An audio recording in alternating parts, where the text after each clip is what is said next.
Bismillahirrahmanirrahim. Sa imenom Allaha subhana, milostivog, samilosnog.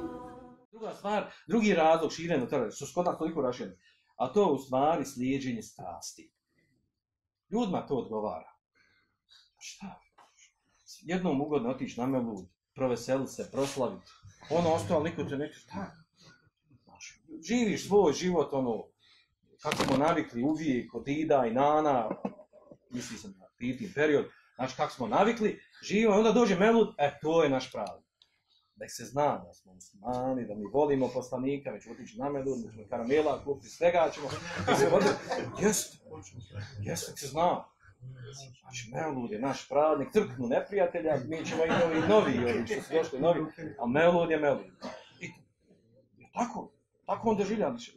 Njemu to daje neki imponuje ga to. Drži se on nečeg.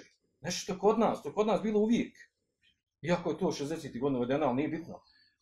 Znači, kad je bilo najteže, naš se Mevlud sačuvao. Poznao.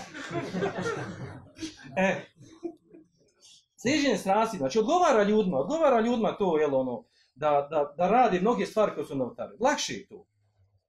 Još da ima para da daju i tako dalje. Znači, nevjerojatne stvari kod nas. Zamisli čovjeka koji čita život, nije htio da praktikuje vjeru, da živi po vjeri, i onda se on kopa i onda se slomiše oni njegovi koji su bili njegove porodice da plaćaju, daju pare za njega, za sevapenje. Pa tebi, pa četireznice, pa ovo, pa ono, pa hatma, pa onda uloži ovo, založi ono, pa mu sve kao da on ima sevapa. Čovjek nije htio uopće za vrijeme života da radi. Znači čovjek kad to razmisli, to nije normalno. To je glupo. Znači onda je živ, on bi rekao dobro je bolan, da sam htio raditi.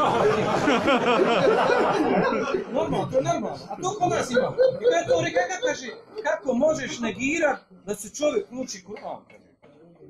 Vidim kaže, dobro, kao poslanik sam nama slabu, niko od njih nije učio Kur'an.